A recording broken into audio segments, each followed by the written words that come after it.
दोस्तों अगर आप मेरे चैनल को फॉलो करते हैं तो आपको पता होगा कि कार केयर के लिए मैं हमेशा 3M का ही प्रोडक्ट यूज़ करता हूं। लेकिन आज मैं आपके लेके आया हूं फार्मूला 1 ब्रांड का ये क्रीम वैक्स, जो कि एक प्रीमियम क्वालिटी का क्रीम वैक्स है। फार्मूला 1 जो कंपनी है कि यूएसए बेस्ड कंपनी है। तो आज की इस वीडियो में हम लोग इसकी अनबॉक्सिंग करेंगे, इसे अप्लाई करने का सही तरीका जानेंगे, अप्लाई करने के बाद इसका रिजल्ट कैसा आता है वो देखेंगे। और साथ ही इस वीडियो में आपको एडिशनल इन्फॉर्मेशन मिलेगा कि अगर आप क्रीम वैक्स की जगह अगर कहोगे लिक्विड वैक्स यूज़ करते हैं तो उसका इफेक्ट कैसा आएगा, दोनों में अंतर क्या होता है वो मैं आपको एक्सप्लेन करूंगा। और साथ ही इसे भी मैं एक साइड बाय साइड अप्लाई करके दिखाऊंगा ताकि दोनों में आपको डिफरेंस भी समझ में आ सके। मैं हूं अविनाश, स्वागत है मेरे इस चैनल में। चलिए शुरू करते हैं।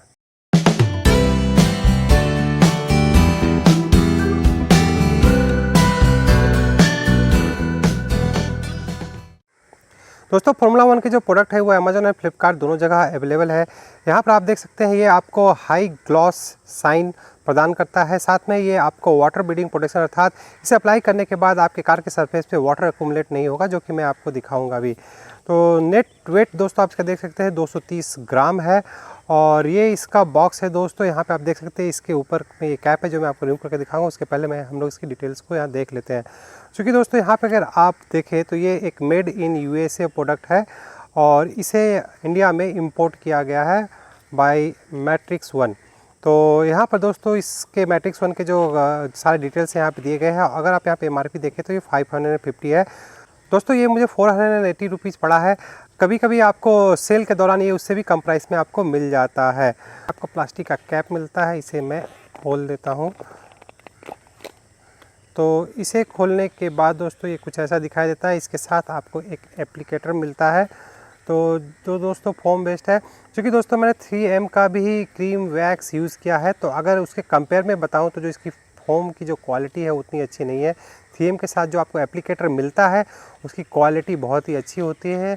और चूँकि मैं ये फील करके मैं अपने पर्सनल एक्सपीरियंस से भी आपको बता रहा हूँ, उसका साइज़ भी थोड़ा बड़ा होता है। तो ये दोस्तों इसका एप्लीकेटर हो गया। और अब चलिए दोस्तों इसके बॉक्स को हम लोग खोल के देख लेते हैं। तो दोस्तों ये एक टिन का बॉक्स है, तो इसे खोलने के लिए ऑब्वियसली आपको सिंपली देखता हूँ, अगर ये मेरे नेल की मदद से खुल जाता है तो अच्छा है, अगर मैं किसी चीज़ का हेल्प ले लूँगा।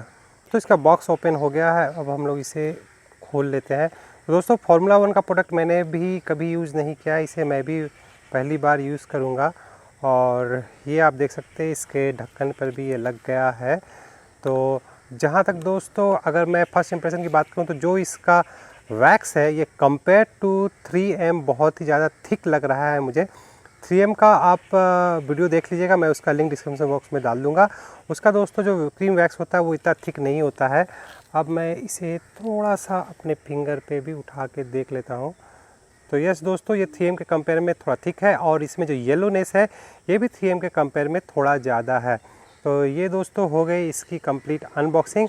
अब हम लोग इसे अप्लाई करने का प्रोसेस स्टार्ट करते हैं। मैंने अपनी पूरी कार को कल ही विवेक्स के कार वॉशिंग शैम्पू से क्लीन करके ड्राई करके गैरेज में रख दिया था और अब मैं आज सुबह को ये करने जा रहा हूँ। क्योंकि दोस्तों मैंने इस वीडियो कल इसलिए नहीं बनाया क्योंकि अभी आप देख सकते हो, आप जब भी इस क्रीम वैक्स को अप्लाई करो तो सन के अंदर में अप्लाई नहीं करना चाहिए। अभी दोस्तों सुबह का समय है, 8:30 हो रहे हैं, तो अभी तक सन यहाँ तक नहीं आया है।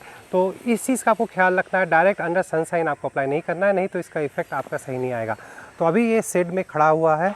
तो दोस्तों अप्लाई करने के पहले या तो आप कार को जैसे कि मैंने आपको बताया शैम्पू करके धो के ड्राई कर लीजिए। और अगर आपने एक दिन पहले किया हो तो उसके बाद सरफेस को अपने किसी भी माइक्रोफाइबर क्लॉथ या नॉर्मल क्लॉथ से एक बार क्लीन कर लीजिए।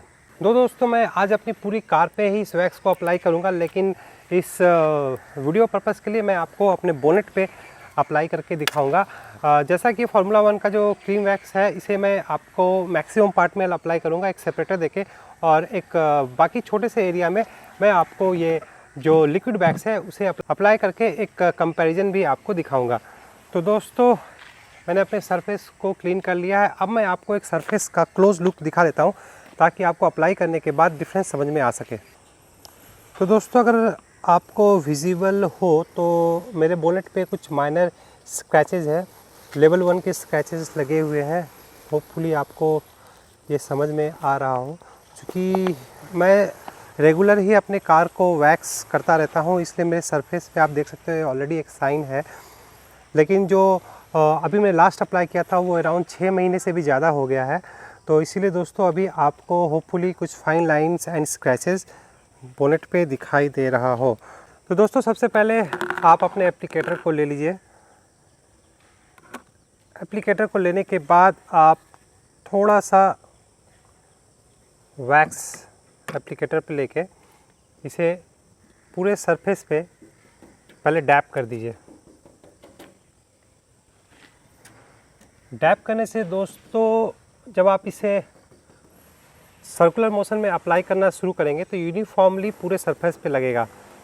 दोस्तों क्रीम वैक्स और लिक्विड वैक्स का जो फॉर्मूला होता है उसमें ज़्यादा अंतर नहीं होता, दोनों को बनाने में ऑलमोस्ट सेम कंपाउंड का ही यूज होता है। तो डिफरेंस जो दोस्तों जो मेनली आता है वो उसकी कंसिस्टेंसी के ऊपर आता है। तो दोस्तों आप पूछेंगे तो उसकी कंसिस्टेंसी से आखिर फ़र्क क्या पड़ता है। तो दोस्तों अगर आपका कार बहुत ज़्यादा पुराना हो गया है और उसकी जो सरफेस पे जो पेंटेड सरफेस है उसकी जो साइन है वो बिल्कुल ही डल हो गई है, कार में आपको किसी भी तरह का साइन नहीं आ रहा है, दोस्तों इसका मतलब ये होता है कि अगर आप उस कार के पेंटेड सरफेस को माइक्रोस्कोप से अगर देख पाते तो आपको समझ में आता कि जो उसका सरफेस है उस पर बहुत ही ज़्यादा माइक्रोस्कोपिक व्यू में आपको समझ में आता कि उस रफ़ हो गया है, उस पर छोटे छोटे हिल्स, गड्ढे, पहाड़ जो कि माइक्रोस्कोप में आपको समझ में आएगा, उस तरह का सरफेस बन गया। अर्थात कहने का मतलब वो बहुत ही ज़्यादा खुरदरा हो गया है, जिसके चलते जो लाइट है वो उसके ऊपर पड़ने के बाद यूनिफॉर्मली रिफ्लेक्ट नहीं करती है, वो स्कैटर हो जाती है, जिसके चलते आपका सरफेस शाइनी नहीं लगता है, डल लगता है। तो ऐसे में दोस्तों उन गड्ढों को, उस सरफेस को फिलअप करने के लिए एक थिक लेयर ऑफ वैक्स की ज़रूरत पड़ती है। तो जब दोस्तों क्रीम वैक्स वैसे पेंटेड डल सरफेस को रिकवर करने के लिए, वापस साइन लाने के लिए बेस्ट होता है, क्योंकि चूंकि ये थिक होता है और ये एक उस सरफेस के ऊपर, डल सरफेस के ऊपर एक थिक लेयर बना देता है, जिसके चलते जब आप अप्लाई करने के बाद उसे बफ आउट करते हो तो जो वो गड्ढे और वो जो रफनेस जो होती है वो सरफेस की वो भर जाती है और उसके ऊपर एक थिक लेयर क्रिएट हो जाती है और बफ करने के बाद वो लेयर यूनिफॉर्म हो जाती है, जिसके चलते यूनिफॉर्म सरफेस के ऊपर जब लाइट पड़ती है तो वो रिफ्लेक्ट करती है और एक ही डायरेक्शन रिफ्लेक्ट करती है, जिसके चलते आपका सरफेस फिर से शाइनी दिखने लगता है। तो दोस्तों आप फिर कहोगे तो फिर कि लिक्विड वैक्स की ज़रूरत ही क्या है। तो दोस्तों जैसा कि आप मेरा ये बॉनेट देख रहे हो, अगर आपका कार का जो सरफेस है वो ऑलरेडी वेल मेंटेन्ड है, वो शाइनी है और आप रेगुलर अगर उस पर वैक्स करते हो तो आपको लिक्विड वैक्स से वो काम हो जाएगा, क्योंकि आपका जो सरफेस है वो उसे उतनी थिक लेयर की ज़रूरत नहीं पड़ती है, वो सिंपली एक थिन लेयर से भी काम चल जाता है। और लिक्विड वैक्स में दोस्तों जो और एक फ़ायदा होता है, लिक्विड वैक्स को अप्लाई करना बहुत ही इजी होता है, बहुत जल्दी वो सरफेस पे अप्लाई हो जाता है और उसे बफ आउट करने में भी एफर्ट बहुत कम लगता है। क्रीम वैक्स को बफ करने के लिए आपको एल्बो को कुछ ज़्यादा ही काम करना पड़ता है। तो दोस्तों वही बेसिकली डिफरेंस है। अगर आप कम लेबर पुट करना चाहते हैं, जल्दी से अपना काम फिनिश करना चाहते हैं तो लिक्विड वैक्स आपके लिए बेस्ट है, और अगर आप थोड़ा एफर्ट देके काम करना चाहते हो तो क्रीम वैक्स आपके लिए बेस्ट है। जहाँ तक दोस्तों मेरा सवाल है, मैं हमेशा क्रीम वैक्स ही यूज़ करता हूँ, क्योंकि क्रीम वैक्स अप्लाई करने के बाद उसकी लास्टिंग भी ज़्यादा होती है कंपेयर टू लिक्विड वैक्स। तो दोस्तों अभी यहाँ पर मेरा आप देख सकते हो ये पूरी तरह से अप्लाई हो गया है। अभी मुझे इसे सूखने के लिए छोड़ देना है, 15 से 20 मिनट इसे मैं सूखने के लिए छोड़ दूँगा। अब जो दूसरा पार्ट है दोस्तों, इस साइड में मैं यहाँ पर 3M का जो लिक्विड वैक्स है मैं उसे अप्लाई कर दूँगा। तो दोस्तों आप चाहे तो इस पार्ट को देख सकते हो या फिर इसे स्किप भी कर सकते हो, क्योंकि 3M के इस लिक्विड वैक्स के ऊपर मैंने एक सेपरेट वीडियो बनाया है, उसका लिंक मैं डिस्क्रिप्शन बॉक्स में दे दूंगा, आप चाहे तो उस वीडियो को देख सकते हो। लिक्विड वैक्स को अप्लाई करने के लिए कोई भी कंपनी किसी भी तरह का एप्लीकेटर नहीं देती है, चाहे वो 3M की कंपनी हो या कोई भी हो। तो इसे अप्लाई करने का दोस्तों प्रोसेस बहुत ही सिंपल है। जिस भी सरफेस पे आपको लगाना है उस पर आप थोड़े कुछ ड्रॉप्स डाल दो और किसी भी एक पुराना साफ कॉटन क्लॉथ लेके उसे सर्कुलर मोशन में उस सरफेस पे अप्लाई करो। तो यहाँ पे दोस्तों आप देख रहे होंगे, आपको समझ में भी आ रहा होगा, जो लेयर इसके ऊपर वो बन रहा है ये बहुत ही थिन है और बहुत ही ईजिली ये स्प्रेड भी हो जा रहा है। तो इस तरह से दोस्तों मैं लिक्विड वैक्स को इसके ऊपर अप्लाई कर दे रहा हूँ।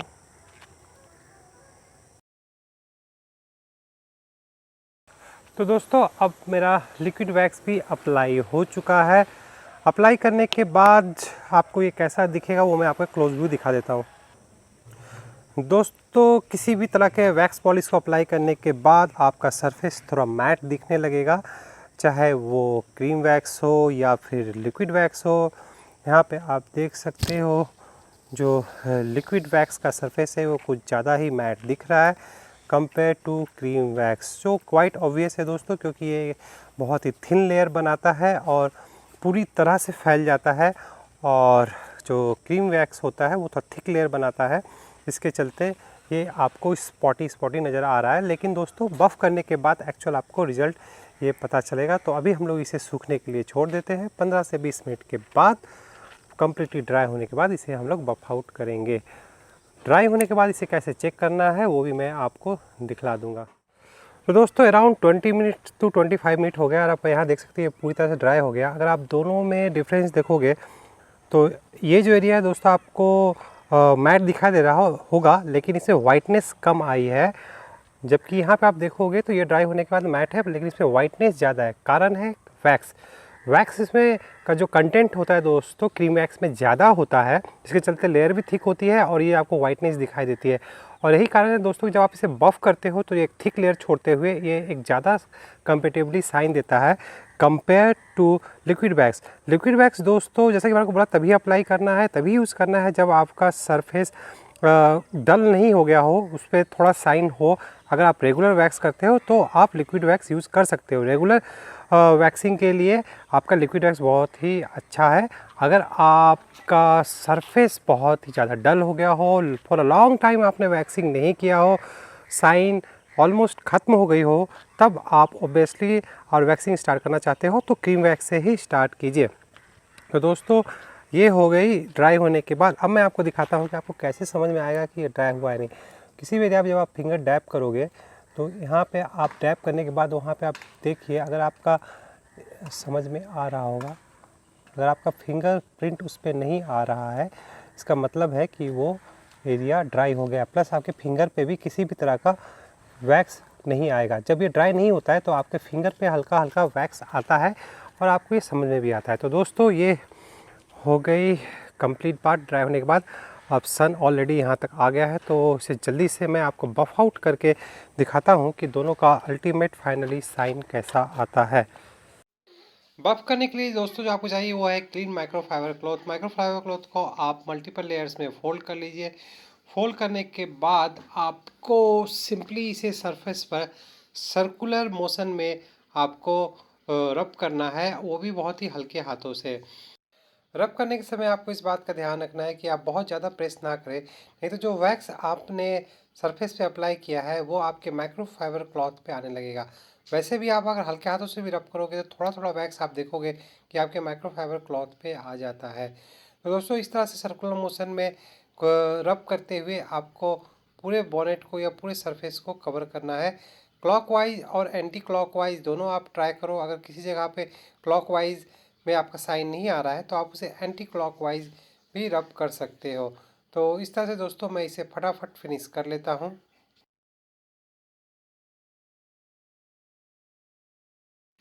दोस्तों मैंने अराउंड 60% एरिया को बफ आउट कर लिया है जहाँ पर मैंने क्रीम वैक्स लगाया था। यहाँ पे आप देख सकते हो ये सरफेस पूरी तरह से रिफ्लेक्टिव हो गया है। मेरी डॉटर जो सामने खड़ी है उसका 100% रिफ्लेक्शन आ रहा है। तो दोस्तों जहाँ पर आप क्रीम वैक्स अप्लाई करते हो वहाँ पे बफ आउट करने के लिए आपको थोड़ा एक्स्ट्रा एफर्ट लगाना ही पड़ता है। मैंने बहुत बार क्लॉकवाइज या कुछ कुछ जगह पे एंटी क्लॉकवाइज भी रब किया, तब जाके ये फिनिश आई है। ये प्रोसेस में आपको जहाँ पर मैं लिक्विड वैक्स लगाया वहाँ पे दिखाऊंगा कि वहाँ पर बफ आउट करने से कितनी जल्दी रिजल्ट आता है। तो दोस्तों अब मैं इसे कंप्लीट करके फटाफट लिक्विड वैक्स के एरिया को भी आपको बफ आउट करके दिखलाता हूँ।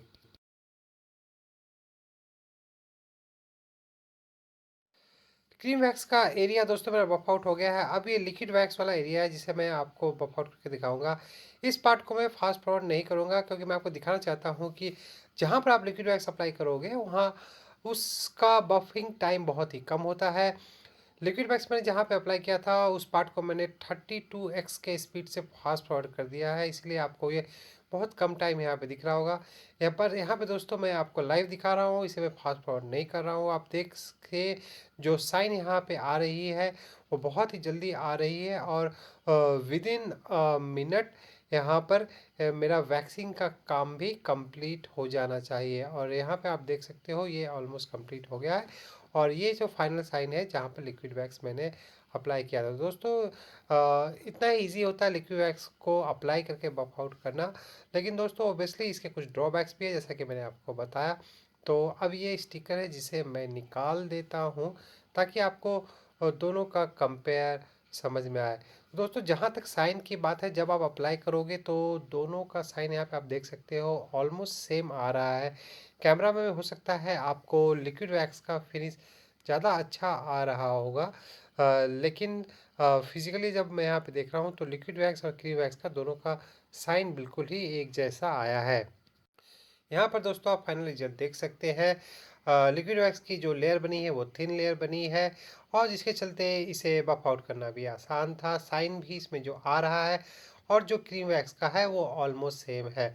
दोनों डिफरेंट ब्रांड्स की है, लेकिन कंपेरेटिवली आप बोलोगे तो 3M का जो साइन है वो थोड़ा बेहतर यहाँ पर लग रहा है। फार्मूला वन का भी दोस्तों रिजल्ट बहुत ही अच्छा आया है, इसकी भी साइन बहुत ही अच्छी है। और किसी भी क्रीम वैक्स का दोस्तों आपका जो लास्टिंग होता है वो कंपेरेटिवली लिक्विड वैक्स से बेटर होता है। वो ज़्यादा दिन आपका लास्ट करता है, सरफेस को ज़्यादा देर तक वो प्रोटेक्ट करके रखता है, और साइन भी उसकी बहुत ज़्यादा दिन बनी रहती है। तो ये दोस्तों अंतर है दोनों क्रीम वैक्स और लिक्विड वैक्स में। और जहाँ तक फार्मूला वन की बात है दोस्तों, तो इसका भी रिज़ल्ट बहुत अच्छा है, लेकिन चूँकि मैंने 3M का भी क्रीम वैक्स यूज़ किया है तो उस बेसिस पे मैं आपको कह सकता हूँ कि 3M का रिज़ल्ट इससे बेहतर होता है। उसका जो साइन होता है दोस्तों वो और भी ज़्यादा थोड़ा ग्लॉसी होता है। जहाँ यहाँ पे भी आप देख सकते हो कि जो कंपेयर टू 3M का लिक्विड वैक्स है उसके कंपेयर में इसका साइन थोड़ा कम आया है। लेकिन 3M का दोस्तों जो रिज़ल्ट आता है वो बहुत यूनिफॉर्म आता है, शाइनी आता है। यहाँ पे आप देख सकते हो सरफेस रिफ्लेक्टिव है। 3M का सरफेस कुछ ज़्यादा ही रिफ्लेक्ट कर रहा है कंपेयर टू फार्मूला वन। लेकिन दोस्तों आपको ये भी याद रखना है कि फार्मूला वन का जो वैक्स है वो 3M में कंपेयर में थोड़ा ज़्यादा थिक है। इसके चलते इसने इसके ऊपर एक थिक लेयर बनाई है। इसका मतलब ये है कि इसकी लास्टिंग 3M के कंपेयर में ज़्यादा होगी। प्लस चूंकि ये थोड़ा येलो टोन था, येलो अंडर टोन था, इसलिए हो सकता है कि इसका ग्लॉस थोड़ा कम आया हो। लेकिन दोस्तों जो प्रोटेक्शन मिलेगी ऑब्वियसली ये आपको 3M से थोड़ा ज़्यादा देगी। तो अब दोस्तों अब हम लोग इसका जो फाइनल वाटर टेस्ट है वो भी कर लेते हैं। तो यहाँ पे आप देख सकते हो दोस्तों, जैसे मैं हम लोग इसके ऊपर वाटर पोर कर रहे हैं तो वाटर इसके ऊपर रुक नहीं रही है, वो बिल्कुल ही फ्लो कर जा रही है। तो ये देखिए दोस्तों, यहाँ पर जहाँ पर मैं लिक्विड वैक्स लगाया और ये जहाँ पर क्रीम वैक्स लगाया, तो दोनों ही जगह पर दोस्तों वाटर बिल्कुल ही पूरी तरह से बह जा रही है। 3M के एरिया में मैं जब इसे पोर कर रहा हूँ तो यहाँ पे वाटर का कोई मार्क भी दोस्तों ये नहीं रह रहा है। कुछ वाटर के ड्रॉपलेट्स बन रहे हैं, और जहाँ पर मैंने क्रीम वैक्स अप्लाई किया है फार्मूला वन का वहाँ पे आप देख सकते हैं वाटर्स के कुछ लाइन बन जा रहे हैं। तो दोस्तों यही कारण है कि दोस्तों मैं कहता हूँ कि आपको वैक्स अप्लाई करने के बाद अपने कार को ऑलमोस्ट 1 घंटे के लिए धूप में छोड़ देना चाहिए। उससे होता क्या है दोस्तों, जो वैक्स है वो आपके सरफेस के ऊपर, जो कार के सरफेस के ऊपर है वो सील हो जाता है। उसके बाद अगर आपका कार रेन में भीगता है या फिर उस पर किसी तरह का वाटर गिरता है तो भी उस पर किसी तरह का लाइंस नहीं बनता है। होता है दोस्तों कि अभी चूँकि जैसा कि मैंने अभी जस्ट ही इसे वैक्स किया तो जो इसके ऊपर अभी पानी गिर रहा है वो थोड़ा सा वैक्स को भी धोते हुए निकल जा रहा है। लेकिन जब आप इसे सन में रख दोगे तो ये प्रॉब्लम नहीं आएगी। वो चाहे वो 3M का क्रीम वैक्स हो या फिर वो आपका फार्मूला वन का हो। लिक्विड वैक्स में ये प्रॉब्लम इसलिए नहीं आ रही दोस्तों क्योंकि लिक्विड वैक्स का जैसे मैं बताया उसमें वैक्स का कंटेंट कम होता है, उसका लेयर भी थिन बनता है, वो बहुत जल्दी ही ड्राई होके वो आपके सरफेस के साथ सील हो जाता है।